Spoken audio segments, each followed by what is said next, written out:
Hello बच्चों, hello. How are you. आज हम लोग हिंदी में सीखेंगे कि वाक्य क्या होते हैं और वाक्य के अलग अलग भेद क्या होते हैं। देखते हैं हम लोग। आप यहाँ देखिए, कुछ बच्चे आपस में बात कर रहे हैं। है गोल का पृथ्वी आकार, है का आग गोला सूरज। क्या आप इन दोनों की बातों को समझ पा रहे हैं? बिल्कुल नहीं। यहाँ भी बहुत सारे शब्द हैं जो जुड़े हुए वाक्य बनाए हैं, यहाँ भी बहुत सारे शब्द हैं, लेकिन उसके बावजूद हम इनकी मीनिंग को नहीं समझ पा रहे हैं, क्योंकि ये वाक्य में जितने शब्द हैं ये एक तरीके से अरेंज नहीं है। उसी तरह ये दो बच्चे जो बातें कर रहे हैं, पृथ्वी का आकार गोल है और सूरज का आकार भी गोल है, इसके मतलब तो हमें समझ में आ रहा है, क्योंकि ये सारे यहाँ भी ये सारे शब्द का इस्तेमाल किया गया है, लेकिन उनको एक तरीके से इस्तेमाल किया गया जो एक सार्थक अर्थ देते हैं। इसे हम लोग वाक्य कहते हैं। तो आप अगर देखो तो ये जो वाक्य होते हैं, पहले हम लोग ये जानेंगे ये शब्द क्या होते हैं। बहुत सारे वर्णों के समूह को हम लोग शब्द कहते हैं। आपने आ से लेकर के अ तक पढ़ा है, जो जिसे हम ध्वनि कहते हैं।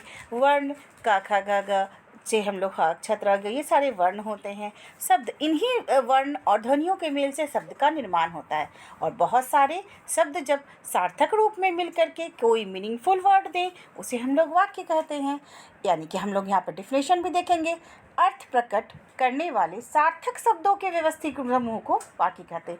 ऐसे नहीं कि वाक्य को कैसे भी आकर आपस में मिला दिया और ये एक वाक्य बन जाता है। शब्दों को मिलाने से सिर्फ वाक्य नहीं बनता है, बल्कि शब्दों को सार्थक रूप से व्यवस्थित समूह बनाने से, एक तरीके से इसका ग्रुपिंग करेंगे, तभी वो वाक्य का निर्माण करते हैं।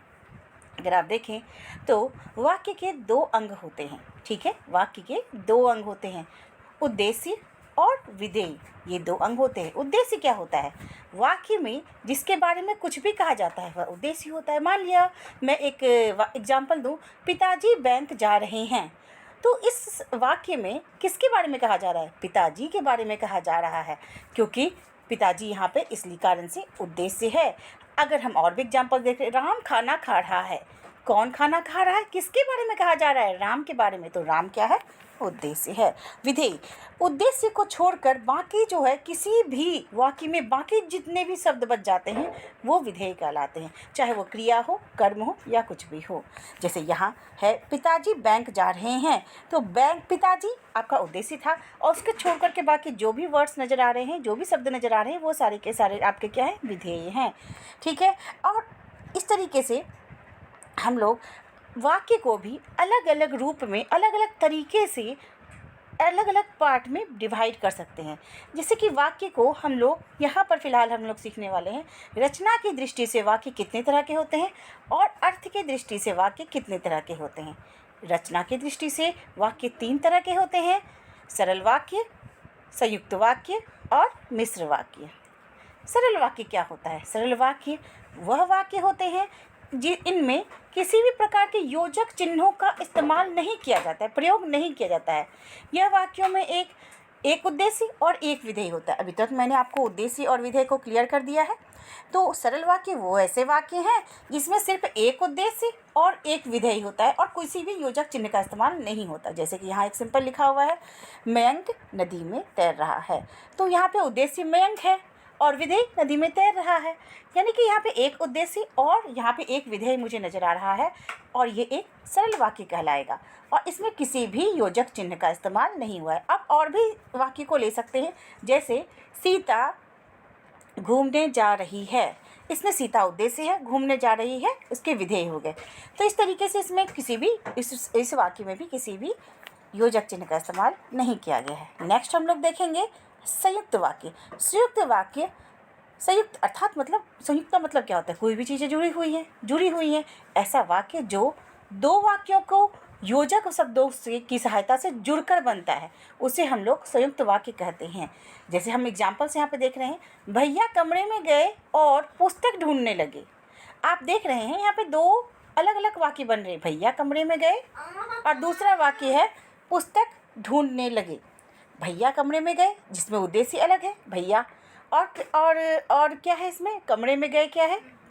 विधेय है, और ये एक योजक चिन्ह, और दूसरा हमारा जो उद्देश्य है पुस्तक है, और ढूंढने लगे ये हमारा विधेय है। तो इस तरीके से ये दोनों अलग अलग वाक्य और नाम के एक योजक चिन्ह से जुड़ा हुआ है। और इस आपने देखा, यानी कि दो अलग अलग वाक्य हैं जो किसी योजक चिन्ह से जुड़े हुए हैं, उसे हम लोग संयुक्त वाक्य कहते हैं। नेक्स्ट हमारा है मिश्र वाक्य। मिश्र वाक्य अर्थात मिला जुला, मिश्र मतलब कुछ मिला हुआ है, ऐसा प्रधान वाक्य जिसमें एक से अधिक आश्रित उपवाक्य जोड़ दिए जाते हैं, उसे हम लोग मिश्र वाक्य कहते हैं। माँ ने तस्वीर खरीदी जो बहुत सुंदर थी। प्रधान वाक्य क्या है, यानी कि एक वाक्य दूसरे वाक्य के ऊपर डिपेंडेंट है, एक तरह से हम कह सकते हैं। तो पहला वाक्य क्या है, माँ ने तस्वीर खरीदी जो बहुत सुंदर थी, और जो बहुत सुंदर थी मतलब सेकंड वाला वाक्य जो है वो पहले वाले वाक्य पे कहीं ना कहीं से डिपेंडेंसी दिखा रहा है। देखते हैं हम लोग विशेष योजक। योजक चिन्ह कौन कौन से हो सकते हैं, जैसे आपने ये संयुक्त वाक्य में देखा, और, या, किंतु, परंतु तथा एवं। प्रधान वाक्य जो अपने आप में स्वतंत्र होता है और जिन्हें अलग से बोला जा सकता है, और आश्रित वाक्य उसे कहते हैं जिसे हम अलग से, जो पहले वाक्य पे निर्भर रहता है।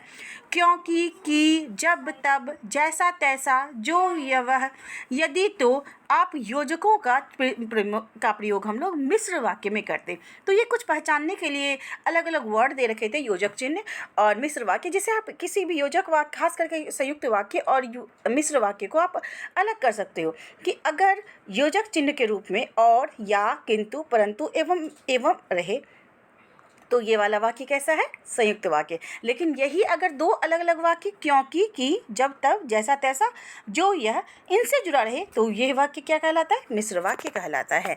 नेक्स्ट हम लोग देखेंगे कि अर्थ की दृष्टि से यही हमारे वाक्य को 8 प्रकार के में डिवाइड कर दिया गया है। 8 प्रकार के होते हैं, देखते हैं। इसमें विधानवाचक, प्रश्नवाचक, आज्ञावाचक, निषेधवाचक, इच्छावाचक, संदेहवाचक, संकेतवाचक और विस्मयवादी वाक्य होते हैं। पहला हम लोग देखेंगे विधानवाचक वाक्य। विधानवाचक कोई भी नॉर्मल सा जो सेंटेंस होता है, वाक्य होता है, जिसमें किसी भी व्यक्ति और वस्तु की या किसी की भी स्थिति सामान्य सी जानकारी दी जाए, उसे हम लोग विधानवाचक कहते हैं। जैसे किसान खेतों में अन्न उगाता है। नेक्स्ट हमारा है प्रश्नवाचक। जब किसी भी वाक्य से हमें किसी क्वेश्चन पूछने यानी प्रश्न संबंधी कोई जानकारी प्राप्त हो तो उसे हम लोग प्रश्नवाचक कहते हैं। जैसे हिंदी की पुस्तक क्यों नहीं लाए, भारत का राष्ट्रीय फूल कौन सा है। आज्ञावाचक वाक्य, इस वाक्यों के थ्रू हम किसी को भी कोई संदेश दे रहे हैं, अपने काम को बताने की कोशिश कर रहे हैं, हम उसे ऑर्डर दे रहे हैं। जैसे रोहित बाहर जाकर खेलो, ये एक ऑर्डर है, ये आज्ञावाचक है। निषेधवाचक, जब किसी वाक्य में नहीं शब्द का इस्तेमाल हो जाए, यानी ना होने, ना करने का वक्त पता चले, ना करने का काम पता चले, तो वो हम लोग निषेधवाचक में कहते हैं। जैसे कि कुएं में पानी नहीं है, यहाँ गाड़ी खड़ी करना मना है। नेक्स्ट है इच्छावाचक। इस प्रकार के वाक्यों में वक्ता की इच्छा हमारी खुद की इच्छा के बारे में हो, शुभकामनाओं के बारे में हो, आपकी यात्रा मंगल में हो, ये मेरी इच्छा थी, तो ये इच्छावाचक है। इच्छा, ईश्वर तुम्हें हर कदम पर सफलता दे, ये इच्छावाचक है। संदेहवाचक, इस प्रकार के वाक्यों में किसी कार्य के होने में संदेह प्रकट, एक असमंजस सी रहेगी, शायद कल शिक्षिका नहीं आएंगी, तो ये हम इस श्योर नहीं है, 100% नहीं है, तो ये संदेह जता रहा है, तो संदेहवाचक ये वाक्य है। शायद सीना खेल रही है, ये श्योर नहीं है, बस ये संदेह जता रहा है, तो संदेहवाचक वाक्य है। संकेतवाचक वाक्य, नेक्स्ट है संकेतवाचक वाक्य। यहाँ पे जब किसी वाक्य में किसी प्रकार के कार्य की सफलता या असफलता की ओर संकेत किया जाए तो ये संकेतवाचक होते हैं। जैसे यदि समय पर वर्षा होती तो अच्छी फसल होती, यानी हम संकेत दे रहे हैं, अगर काश ऐसा होता तो ये हो जाता, यदि अभ्यास नहीं करोगे तो प्रतियोगिता में तुम सफल नहीं कैसे होगे। तो इस तरीके से संकेतवाचक में हमें संकेत का पता चलता है। विस्मयबोधक वाक्य, इस वाक्य में आश्चर्य, खुशी, दुख, पीड़ा, शोक आदि के भाव व्यक्त होते हैं। जैसे हाय इतनी बड़ी दुर्घटना हो गई, विस्मयबोधक है, मतलब कि एक फीलिंग महसूस हो रहा है, वाह मेरा भाई पुलिस अफसर बन गया, तो एक फीलिंग है। तो ऐसे वाले में हम लोग हमेशा इस विस्मयबोधक चिन्ह का भी इस्तेमाल करते हैं और ये वाक्य विस्मयबोधक वाक्य कहलाती है। तो बच्चों कैसे लगा आपको मेरा वीडियो, और आई होप कि आपको वाक्य अच्छे तरीके से समझ में आ गई होगी। अगर आपको ये मेरी वीडियो पसंद आई तो please like my channel and subscribe my channel. Okay, bye bye, thank you.